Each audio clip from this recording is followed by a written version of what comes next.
For top, you pointed out how Irelia feels strongest as a mid laner, and that's what Abbedagge will be piloting this game. I'm super excited to see this because of Jensen's previous performance on Lee Sen. This man absolutely was a demon, popped off, ice in his veins on the Lee Sen after some of the unfortunate circumstances surrounding Team Liquid's earlier part of the season where there are so many variables going on. They were switching top laners, they were switching junglers, and all throughout it, there was also this circling opinion that they had not really been able to adapt to some of the new solo lane picks. And one of them was the mid Lee Sen for Jensen, but my God, in playoffs, this man absolutely popped off with it. So super excited to see here. Plus, I always love some synergy, Captain Flowers, and Sejuani, plus the double melee solo laners. So good at actually skirmishing through top triangle of the map.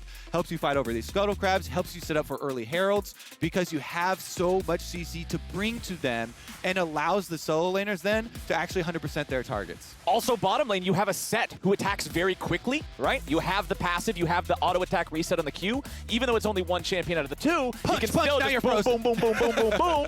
And now you're all of a sudden immediately setting up for that extra hard CC from the Sejuani. Here we go. It's Team Liquid and 100 Thieves. Game number 2. 100 Thieves would love to punch back here in this second game, but Team Liquid stays looking fierce.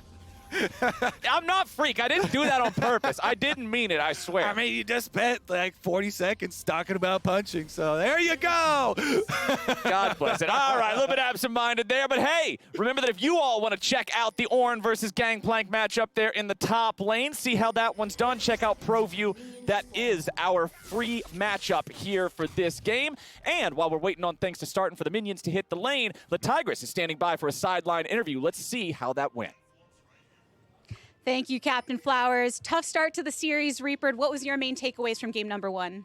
Game number 1, the players are kind of nervous, I guess, so that they are getting lots of good engages from the TL. So yeah, this game around, we just decided to shaking up our team comps and play style so that, yeah, shaking up a little bit. Yeah, a bit of a shakeup on both sides, even on TL sides. You got Alphari on the GP, you have the Lee Sen mid. What do you think the key is to getting the W in game number 2? Probably both of teams' big win condition is mid 2v2, mid jungle 2v2. It's gonna be really spicy. All right, that's where we're keeping our eyes then. Let's send things on over to the casters. Really spicy. That is what we love to hear from the coach himself. And that's what Team Liquid want earlier on. The Lee Sen plus Sejuani is more powerful in the early stages here for the mid-jungle 2v2 that's so important Reaper is referring to. So it's going to be early priority for Jensen. Now, you do have to watch one thing, though, as Abbedagge try to stack up his passive. If you get the Irelia passive stacked up and you can start getting your Conqueror through, then later, once you've got access to level 6, it becomes a lot better for the Irelia Diana. But in the early stages, you have to respect the Lee Sen, you have to respect the Sejuani coming through. Santorin has been one of those junglers to throw in some wrinkles in his jungle pathing, skip some of these camps and get out to early ganks. Yeah, we love to see how Santorin plays around the rest of the team and plays to enable them, not just to make sure he has the best performance himself. We know that this man is a big team player in terms of making sure everybody else is set up for success. Down here in the bottom lane, we're kind of seeing what Vayne can struggle with the long-range poke, with being sort of zoned away from things a little bit here. Obviously, the farm's still staying nice and close, but I am curious how she'll be able to deal with this Ziggs as the game moves forward. Back in mid lane, Jensen maintains control over things, but it is Abbedagge who has an advantage in terms of the farm. Jumps in there for the ranged minion. Jensen doesn't hit Sonic Wave, very thankfully for the 100 Thieves mid laner. Yeah, gonna get chunked out a little bit. Decent amount of sustain left as they both hold on to their potions. Abbedagge gonna have a hard time, as we said, though, in the early stages. Jensen should have priority over the minion wave, should be able to push in first. And you also saw that it's critical when you have control of a wave like this. Why people talk so much about the early push is getting the openings to then run through river and look for vision. Santorin's gone over a ward, but they didn't see Corejj, so it's actually 3 versus 1. And they're already done with it. That was too easy for Team Liquid. Santorin walks over that ward, so they knows he's here, but then Abbedagge also gets hit with that Q. Once the Lee Sen Q lands, he knows that he's dead, so he holds onto his flash, doesn't try and outplay it. If he had been able to dodge that Q from Jensen, then maybe they try and go for an outplay, and Closer tries to collapse, but this is just hammering home that early advantage. When you have a matchup like this for Team Liquid that they draft and we're like, okay, Lee Sen, Sejuani should have the early priority for their important mid-jungle duo. They push it to the limits, Flowers. They call Corejj up to that play. They don't leave it just up to Santorin and Jensen. They make sure they throw everything they have at it to really get that advantage, and it pays off. Jensen, first blood now on the champion. Nicely done. Abbedagge also has to commit his teleport here earlier, as 100 Thieves are going in the 2v2 bottom lane. Doesn't look like it'll turn into a whole lot more. Tactical now hitting level 3. FBI was the only one of the 4 at level 3 there. So let's take a look at our pro view replay here. This is Abbedagge's point of view. Yeah, so right now he's walking back, strafing back and forth, looking for the Q. Where's it going to be? Can't get the cannon. Then he goes back in on the minion, so that one hits, and he's toast. Yeah, he knows no way he's getting out of that one. They actually had Diana get vision of Corejj as well, too, so he knows the entire crew is there, and he is toast. Very nice stuff from Team Liquid down here in the bottom part of the map. Tactical has run out of mana. This is a conversation that we have a lot around the idea of mages in the bottom lane. It's not about ever trying to hit their health bars. It's about trying to deal with their mana bars, make it so they're useless, make it so they run out of that resource that they so heavily depend on. So Tactical being forced back to the base. He'll come back with 2 amplifying tomes and a couple consumables, but honestly not a huge purchase here for him. But he gets back to lane, and now he can use a bouncing bomb. 2 bombs fully clears out the caster. Feels quite good now. Plus, he's got Santorin coming down, so Corejj goes for the trade. Nicely done there. Leona normally feels pretty comfortable with her Eclipse on, with her Aftershock procced, but that middle zone of the Haymaker, remember, full true damage. Nothing to say or do about it, as Santorin will go for a very early Drake here for the side of Team Liquid. Abbedagge trying to deal with Jensen in the mid lane, but Jensen getting a lot of damage out onto him. With Closer right behind, Jensen cannot continue to trade any further, even though he does hit level 6 first. And with all this attention over in the mid lane, with the enemy jungler having to come cover for Abbedagge, that just means there is no chance for 100 Thieves to intervene in the Drake pit, and Team Liquid pick that up. And Santorin, thus far, has been the consummate, perfect Sejuani player. You do not play for yourself. You're not hard farming camps. You go to your strong solo lane for the synergy there on the wave that's built up. He succeeds in the dive. Then he transitions towards bottom lane to help them push out, gives Corejj the extra added threat of a jungler passing by to go for that trade. They chunk out bottom, immediately pick up the objective. This man does not miss a beat. Meanwhile, the Diana here just kind of limping around through camps, trying to farm up to that level 6, where you get access to ultimate, and you can try and pull off something in duels, but so much achieved early here by Santorin working around his lane matchups really effectively, and has earned not only the 850, now 750 FTX gold advantage for Team Liquid, but also the objective advantage. And you can see Corejj just making sure that there's nothing bad going to happen to Jensen up here. Pops a couple of those minions with his Relic Shield to guarantee that he's still moving towards that warding item. And now he continues heading up towards the opposite side of the map from his lane. Again, looking for vision and looking for map control. Now, as we finally have some level 6s here for the mid laners, quick story time. Well, never mind. We're going to have a dodge on the Q. Nicely done there. Jensen making sure he doesn't get stunned. Perfectly leads into the story, though, because I was having a chat with the Team Liquid Academy solo laners, Harry and Dokla, last night on this specific topic of Irelia. How I've been seeing it so much in other leagues be super highly prioritized and not as much in LCS. And they both agree they had really high priority on Irelia and think that has very high potential now. And one of the things was how to hit your Q better now that they changed and increased a little slight delay on the activation of the swords there. And they were both big fans of, using your Q to place your E. So it's a little bit faster. So your E stun is what I'm talking about for the sword placement, by the way, not Q. So you use your Q, then into E for the sword placement, and place it by yourself, and then second placement by your opponent to make it a little bit easier after the changes to try and hit those things. And we saw a little dodge there from Jensen. He was able to avoid it. If you land these critical E stuns from Irelia, those are where the roams from your Diana Leona actually find purchase. Okay, Corejj ends up face-checking into Closer and Huhi together. Uses the Facebreaker to pull Huhi back, but a nice 3-man ulti coming out from Closer, and Team Liquid is not where they want to be. A lot of damage coming down, and 100 Thieves have taken out 2. Santorin wants to survive, and he flashes over the wall to do it. But 100 Thieves punch back with a nice punish. This is exactly what they needed. Life now. Breathe into the 100 Thieves. The patience of Huhi and Closer. The Dyna had been limping around the jungle, Flowers, farming up camps to get to level 6. It's not without a goal, though. You know, your level 6 ultimate, huge there from Closer. Sucks all 3 members from Team Liquid in. They get 2 of the kills. They get their reset off afterwards, and this is the punishment on Corejj. You see him waiting for Santorin and Jensen to get a bit closer, but they're just a little bit too far away still. So when they go for Huhi, flashes out, and Closer with a massive re-engage. Sets up for Abbedagge, Irelia ultimate over the top. Ssumday even collapsing first and is able to find the second one. And even though Team Liquid had the Ganplak ulti there, even though Alphari contributed however much he could, it's not like it was enough to get any kills out of it. So great job there from 100 Thieves. Santorin, however, will get the Rift Herald just now, as 100 Thieves is looking to make a move here in the bottom lane. The wave is already gone, though, so this might not work how they wanted it to. FBI tanking up the turret for now. Jensen nearly killed off, stays alive an extra moment, but there is no return kill. 100 Thieves get it done.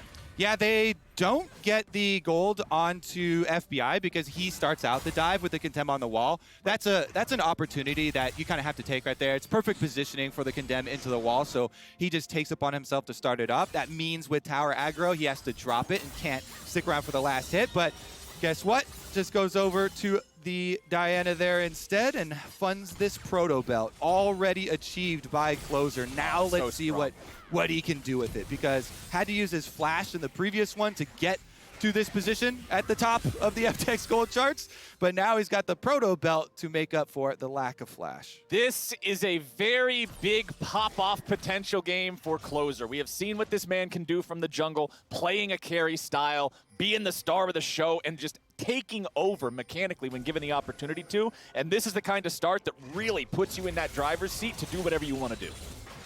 That, of course, is pending Team Liquid not making the kind of incredible plays that we saw in game number 1. You've got to keep your eyes on these guys. The squad is grouping up in the bottom lane around this Drake pit. They already got first Drake of the game. They're looking for number 2 now that it is about to spawn.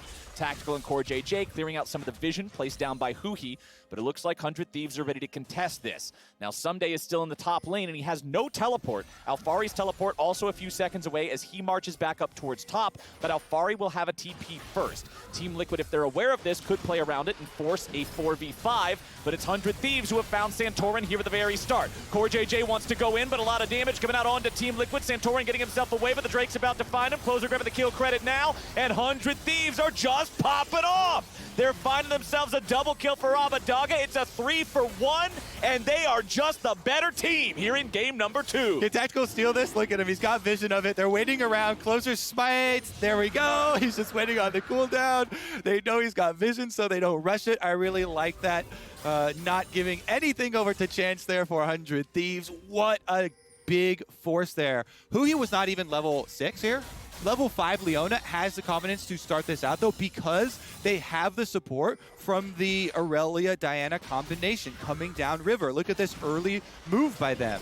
And they completely catch them out. Proto Belt is used. Closer then jumps over onto Santorin. They get the early health lead.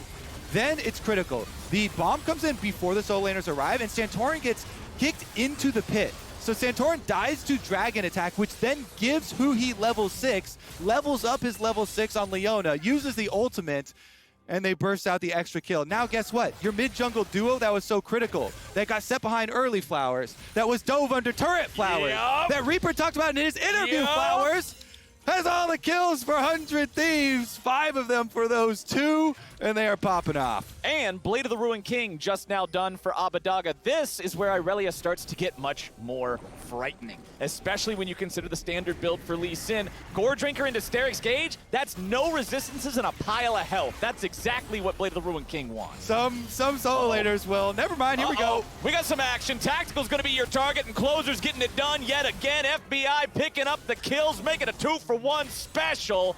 100 Thieves, man. Yeah, they're remaining proactive this game. They have shrugged off any hesitation from game number 1.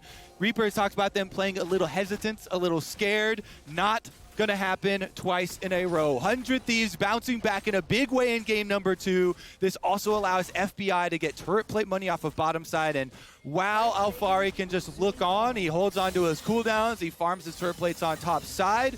It was a very worthwhile, proactive play from 100 Thieves, from Ssumday himself on this Ornn. Yes, he's sacrificing a lot on top side, but he's getting so much more for the team off of bottom. This Vayne now also gets some of the share of the spoils of war. Jensen just getting himself over the wall here as 100 Thieves are again looking to collapse, and I want to see 100 Thieves keep this pace. You brought up that they're keeping the tempo going along very nicely. We have just now hit 14 minutes, so the turret plating is gone. They have a 2,000 gold lead at this point as the early game comes to a close, and now it's time to see the bigger fights. Now it's time to see those greater team rotations, and I want to see if 100 Thieves has what it takes to keep things moving forward. Tactical will grab the first turret of the game here in the bottom lane. The Zigs very good at taking down those turrets, and I'm curious if they'll have the solution to deal with him and his wave clear as the game moves forward. Really like this investment in bottom side. In addition to ganking, using the teleport, using the ultimate immediately to try and get FBI some turret plate money while they still exist, to try and get some kills onto the Vayne as well. They also then use that win on the bottom side of the map to place all those wards super deeply inside the Team Liquid jungle. Santorin's able to clear out the control wards, but still the vision remains here from the side of 100 Thieves for that setup off the bottom half of this map and the return play.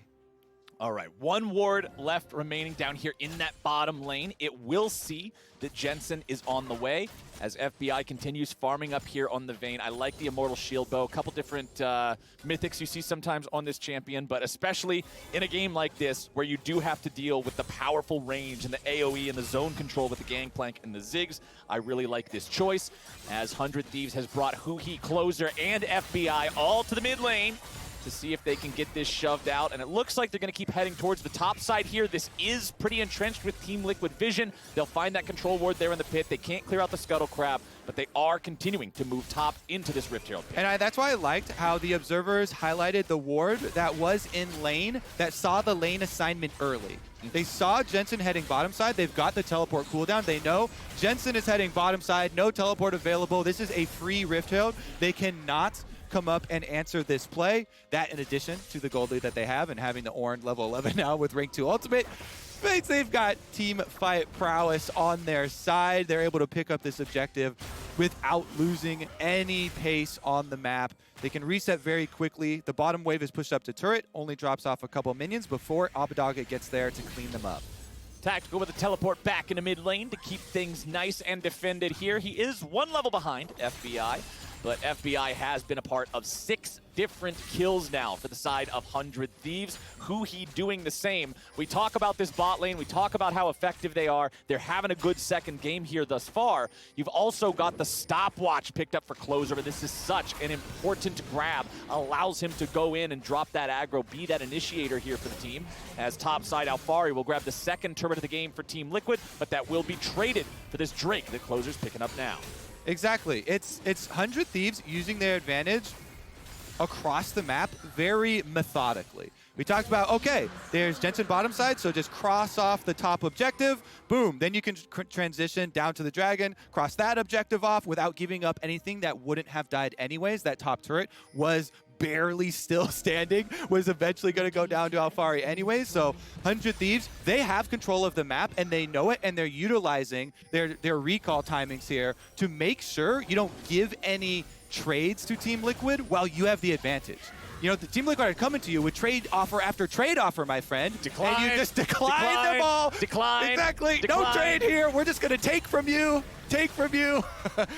Take your trade offer somewhere else. Well, mid lane, we're going to get a good Rift Herald charge, but not good enough to take down the turret itself. That thing was still almost at full HP because Team Liquid had been controlling the mid lane early on because Tactical was clearing out the waves here in the mid game. Now, 100 Thieves still down 1 turret compared to the side of TL. If they can even that up, it'll get rid of a lot of this gold discrepancy here between the squads. Divine Sunderer completed on Alphari's Gangplank along with an Executioner's Calling to deal with some of the healing from the Vayne and the Irelia. So we also haven't really seen Alphari be a part of a lot of fights yet outside of Gangplank ultis. Yeah, I mean, his job was for Team Liquid with this setup to just push on top side, lend us your ultimates to try and turn around some of these skirmishes, land the slows so that our Sejuani, Lee Sen melee combo can get in there and your Zigs can hit the ultimate and slowly work away at that top turret. So he did his job for what he's assigned in this team composition. It's just the 100 Thieves focus and outplay in the team fight on the bottom side with the repeated victories coming from Abbedagge and Closer's combination with the Irelia Diana took hold in giving them the advantage of the rest of the map. And so nothing you can really change as a top laner there as far as your assignment. Yeah, it's the group project in high school that you did your part, you turn it in, and you look at everybody else's part, and it's literally copy-pasted from Wikipedia. And you're like, well, we're in a little bit of trouble now, and that trouble keeps on heading towards them as 100 Thieves maintain control in the mid lane, keep those waves heading up, and Tactical will clear them away. Now, Huhi is placing vision down in the enemy jungle as 100 Thieves might be preparing for a play in the top side. I gotta ask, Flowers, because I feel like you were one of the guys that did not really want to work on the content of the project, but you would be willing to present it. Oh, that was actually my hustle. I would tell everybody, like, all right, guys, oh, never mind. We don't have time to talk about that. We got a play breaking out. Corejj is going to get slammed into the Rift Herald pit. Just absolutely brutalized by 100 Thieves. Yeah, I guess 100 Thieves didn't like the Corejj highlight reel from game number 1. So they find him in the river, and guess what? They find Jensen as well. Jensen's in some trouble, but he gets away. Santorin's ulti also deployed defensively as Abbedagge and FBI will work together to take down this tier 1 turret up here, and 100 Thieves keep them coming. And again, I want to emphasize control from 100 Thieves. Teleport now used to flank in mid. They're going to punish Tactical. Okay, Ssumday is at about 1/4 HP. He does need to be careful to not overextend here, but he will not be chasing after the Team Liquid carry. Instead, he's got buddies for that. Tactical has no way out here. There's no teleport. There's no cheeky escape. There's only FBI. Dragon Hunter as well as Yordle Hunter. New Yordle Hunter skin for FBI for Vayne coming through. Yordles are secretly dragons. That's the new canon of the lore. That's not actually the lore. Please don't get mad at me for that. Anyway, 100 Thieves looking to take down maybe this last turret, but it is difficult when Tactical is around. Well, even if he's not around, you've still got Alphari with major wave clear potential. Corejj right next to him too. But man, this game is looking so much better for 100 Thieves than game number 1. Number 1 just kind of looked like they were out of their element, but here in game number 2, they have really pulled it together. And especially considering this season, I would expect nothing less for this semifinal game. The winner goes to the finals for the LCS Championship, Flowers. Yeah, both of these organizations have worked so hard for this opportunity. You know, Team Liquid, it was all sunshine and rainbows for them since 2018, since franchising. They won 4 back-to-back. 100 Thieves, though, they, in the inaugural split in spring, they made it to finals and they made it to Worlds that year. But ever since then, they've been trying to climb back. They've been trying to rebuild. And this year has been the culmination of that. And remember, in those playoffs in spring, in 2018, in Miami, where 100 Thieves got to the final, they were in the kill cam for Team Liquid's 3-0 in that finals. That's all they were. They were the kill cam for Team Liquid starting their highlight reel. Vengeance. This is that vengeance. This is that comeback chance to smack them in the mouth for 3 years ago, and you know 100 Thieves want it. They're looking for maybe a dive here in the mid lane. Tactical's been doing a good job clearing out the waves so far. Throws out the Mega Inferno Bomb just to make sure, but is he sure enough? Surely he's thrown into the air. Surely he is down. Corejj will be a freebie here. Gets off the haymaker, but it won't matter. Santorin wants to slide back over the wall as Jensen and Alphari both teleport into the mix to try to help their jungler. Huhi and the rest of 100 Thieves, though, still standing strong. Walking away here. Closer was taking the Drake the entire time. They are now on sole point for the side of 100 Thieves. 100 Thieves have done some meditation after game number 1. They're fully focused, Flowers. It's that balance that you want to see. In the early stages, those 2 first fights, those skirmishes between Abbedagge, Closer, and Huhi, them finding those early kills, that is off of proactive gameplay. That is off of the killer instinct that you want to see. And then they teleport down Ssumday. They spend their resources to inherently inflate their advantage. Once they have it, though, they stop taking those risks. That's why the last 15 minutes of this game have been so much more controlled, so much slower pace, because 100 Thieves, they took from Team Liquid the advantage, and then they hung that over them. They used it to increase their lead, and now it is just an overwhelming advantage. You see everybody on their team off of 2+ item power spikes, even with the luxury items coming in. The Bramble Vest on Ssumday, the extra healing cutting from the Orb on Closer.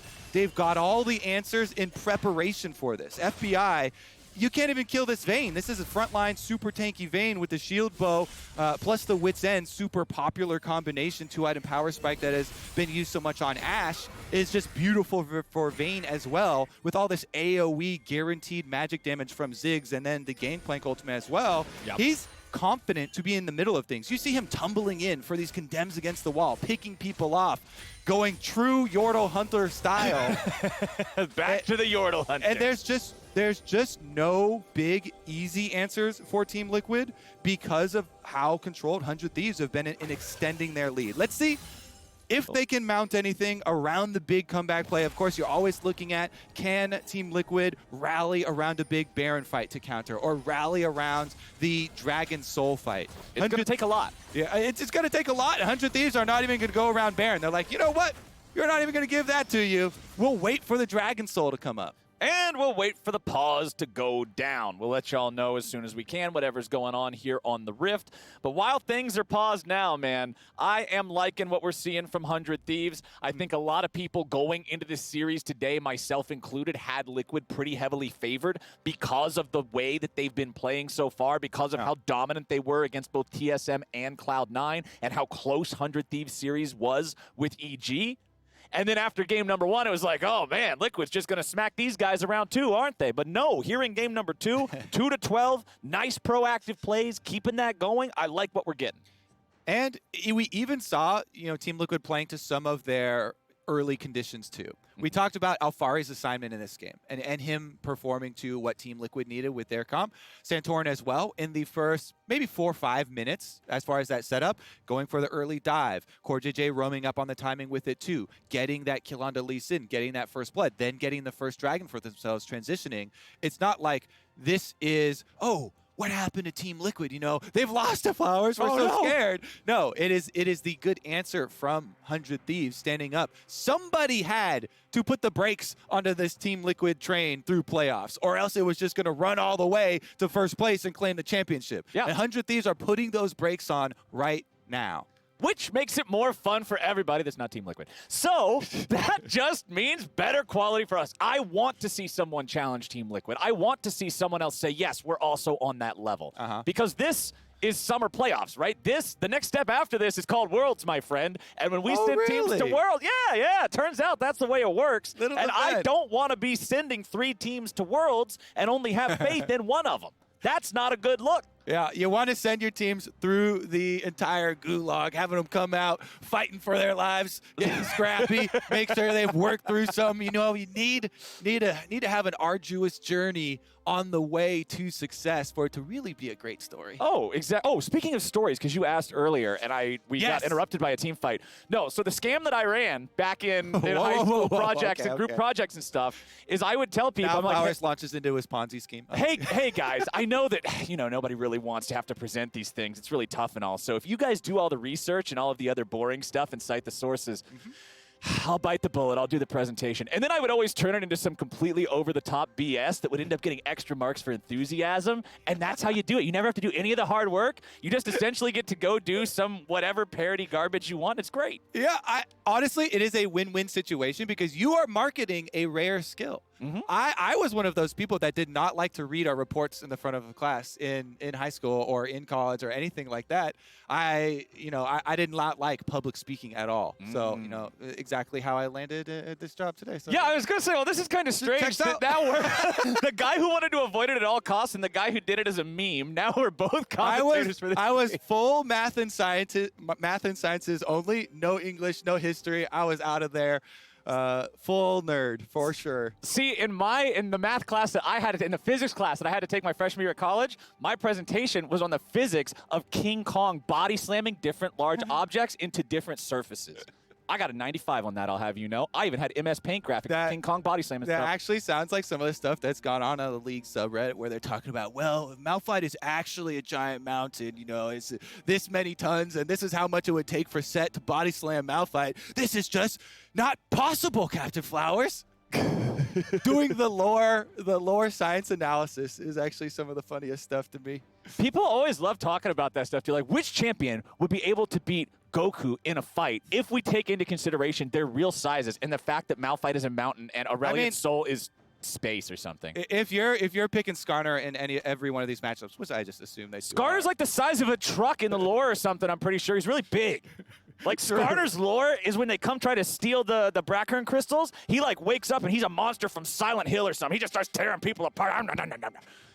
That's scary. He's big. I would like a series of Skarner lore read by Captain Flowers. I'm not going to lie, dude. Great... Skarner's lore is like 3 paragraphs. It's not that long. Okay, it'll be a short series, I then. don't think we can make a long series out of it. It's going to be so short that we can make it right now during this pause, and we'll be done before we get back in there. All right, hold on. I'm getting my phone out right now. We're going to go to... I'll be the producer on this one, okay? Look up the script here real quick. As everybody else can relax. I'm not quite sure. We haven't even been updated on what the pause is at the moment. So still waiting on the update to see what we have to look forward to here. Okay, so while we're doing that, do we want the full biography or just the summary? Pretty sure we're going to need the full one if it's only a paragraph long. It's not one paragraph. It's a few paragraphs, but it's definitely not like the full-on, like, mega story. I got an update. All right. Pause is just due to Huhi, something to do with Huhi's computer and his computer casing, so it should be quick. Oh, okay. So we'll have a quick story time with Captain Flowers. Bedtime stories with Clayton. All right, we go. bedtime story. Here we go. Long before the rise of Shurima's great empire, the remote northwestern valleys were home to an age-old race known as the Brackern. These noble creatures were quite unlike any other. While individually they may have seemed primitive and aggressive, their arachnoid bodies held a wondrous secret. They existed as custodians of a truly ancient Gestalt consciousness, perhaps one of the very oldest in all of Runeterra. Ooh, I'm a Bracken fan already. Yeah, each Brackern was host to a single magical crystal, which retained their memories, their hopes, and their dreams, everything that made them who they were. After the body's death, the core of the crystal was buried with great reverence in the deepest valleys. There, they waited for new, younger Brackern to inherit them and take up the mantle of all those who had come before. Wait, are these the crystals, Seraphine Jax? Is that why you hate her so much? This is the crystals that powers everything with the word Hextech in it. Okay. That's why it's so messed up. I see where we're going with this. Okay. It's a spiritual reincarnation, and all of Piltover uses it for batteries.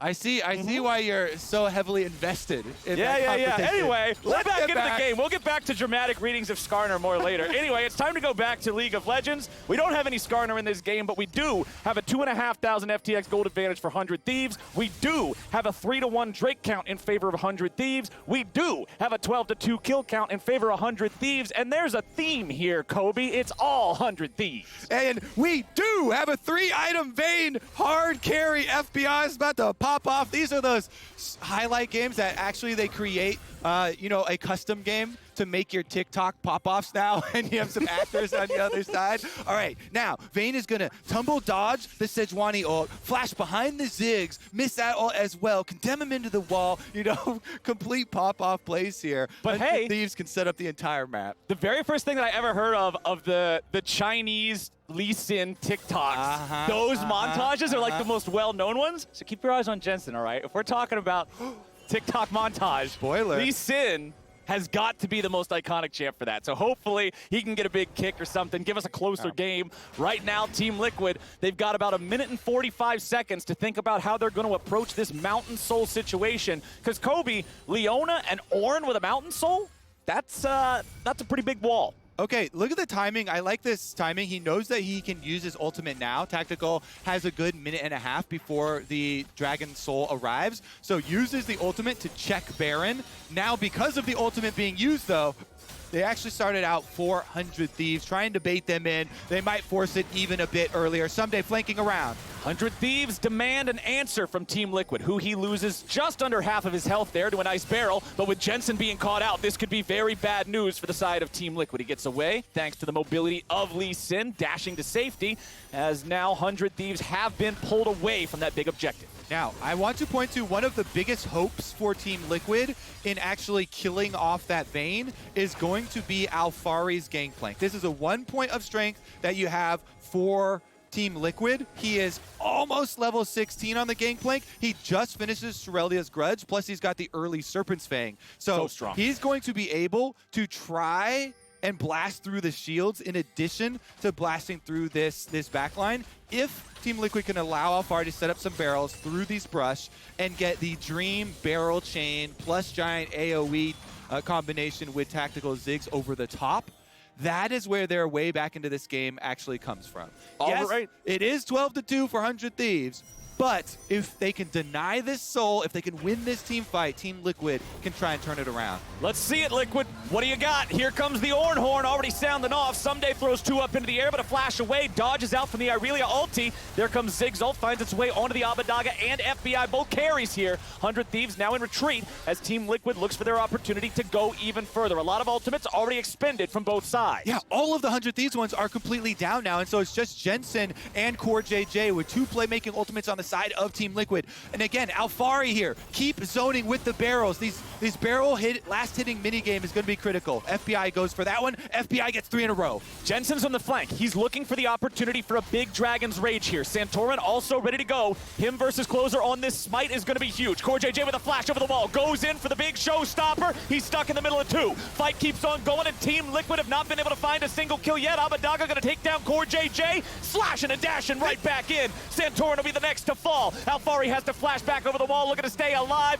Double kill over to Closer. The full moon is rising, and 100 Thieves take down the Mountain Drake to claim the soul. Ssumday's about to give Alphari a big old burp and take him out of the picture too. He retreats just to make sure he doesn't give away an extra kill, and now Closer's ready to mop him up, and Abbedagge takes the money. Critical time is actually bought there by Alphari, kiting up and far away from the Baron. Maybe that's going to be enough for a stop from Team Liquid. If it's not, then that means Baron instantly 400 Thieves. They'll start it up.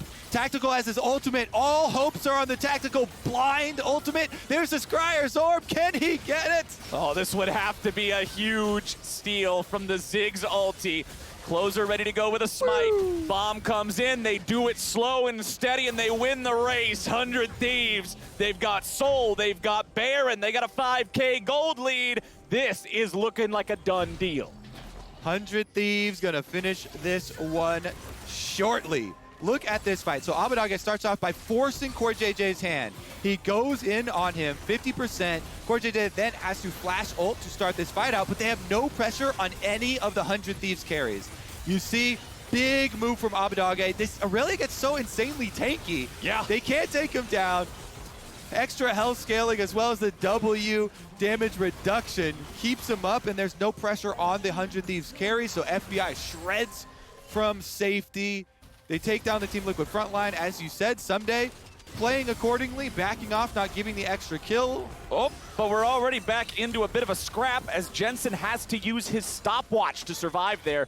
Big tool out of his arsenal now as 100 Thieves continue the pressure. They only have the tier 1 turrets down, so there is a lot of standing gold on this map for them to pick up. Abbedagge will be set here in the split push situation topside to take down that first tier 2. Everybody else working together to take down the tier 2 in mid. Tactical is able to provide enough wave clear to get them at least one more wave, but now Abbedagge is continuing the threat, continuing the push here in the top lane. All right, with Baron sieging on all sides here. Minute and 40 seconds left on this Baron. That's plenty of time for the 4-1 for 100 Thieves to keep up pressure. They're starving out all of the extra vision from Team Liquid, trapped inside their base. No flash this time on Corejj. He can try and Hex Flash, but the big surprise play just isn't going to be there. It's not an option. There's no flash for him, no flash for Jensen, no flash for Santorin, so Team Liquid, they're kind of sitting ducks here. Corejj taking some damage here as he tries to maintain a decent position. Ssumday charges forward, but doesn't really find any CC here just yet. 100 Thieves know they have to pressure multiple lanes at once. They don't just want to have Tactical working to clear everything out. Ganplak ulti's already been summoned up. Sejuani ulti too. Team Liquid throwing the kitchen sink at him, just trying to hold this inhibitor turret line. Abbedagge gets jumped on by Jensen, but he's clearly unafraid. So strong on this Irelia, level 17 to Jensen's 15. 100 Thieves rotating over as a full 5-man unit. They know that without the Ganplak and Sejuani ultis, Team Liquid is missing a significant amount of power and will have a much more difficult time defending this. Inhibitor number 1 falls in the top lane as Ssumday takes a bit of damage back here in mid. Not enough to really worry about it. The Ornn is a big old meatball, so he'll just walk away with half HP still left, and 100 Thieves will regroup. Yeah, the mission is complete. They got inside the base. The Thieves are in. They cracked the top side there, took the inhibitor, leave behind a possible teleport ward as well, as you see very deep inside the base for later. So there's just so much of a map advantage from 100 Thieves. Now it's easy for them to transition back to the other side, keep up your pressure, and since they're the ones with such hard forcing champions like the Ornn Leona that they've drafted once again, you can just brute force this. With your super minions going top side, you just group right back up. Vayne stays behind the rest of the front line here, and you can easily force on these towers. Pick up bottom side secondary first. There's a lot of gold in that one to just continue to increase your lead. And with these extra Mountain Soul shields, you just cannot burst any members of 100 Thieves. The consistent damage is non-existent inside Team Liquid's comp.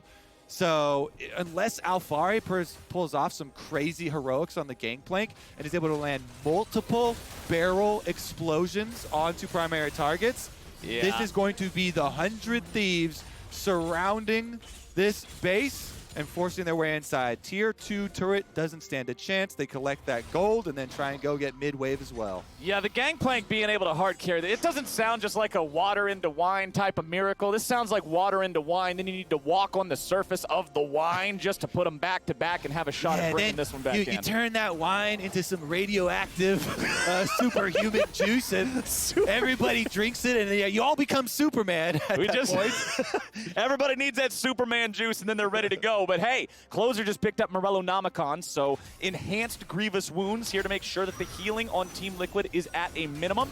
We've got 35 seconds until Elder Dragon. This kind of feels like do or die for TL. If you let your opponents have Elder Drake when they've already got this lead, they're just going to end. I tell you what, if you kill that dragon blood could be mixed with the wine and turn into some sort of super. You are going juice, deep okay? into the. You get the execution. Are you mixing Skyrim potions? Okay, we just need some dragon's blood, a river rock, half of a blast cone, and 3 wards. The most important ingredient is the Elder Dragon. That's your only hope. Every team that's behind at this point in the game, your hope is getting a miracle steal on the dragon and using Elder Dragon buff to actually turn the game around. Right. That is your only hope. Let's see if they can actually play it out. Team Liquid, again, these super minions are going to mean that 100 Thieves, all they have to do is delay. Those will take out this turret by themselves if given enough time. Ssumday's starting it off. A nice Sejuani ulti stops the second part of the Ornn ulti. Closer's already got the kill on Tactical though, and this is just a disaster for Team Liquid. 100 Thieves is running them back into their own jungle. Santorin barely escaping. Alphari and Jensen still with enough HP to maybe survive. Alphari slows them down with a barrel. That's the biggest barrel you got right there, just trying to stop them from all dying. Abbedagge uses the teleport to get into the enemy base. He'll beat Jensen back here. He'll clear out all the minions. 45 dashes in 3 seconds. Right back onto the other remaining Nexus turret. 100 Thieves are getting it done. They want to pad the stats and make this as painful as possible. Alphari's going to drop there for the second time. FBI is unstoppable. And 100 Thieves bounce back in game number 2. They got him. The score's going to be enough.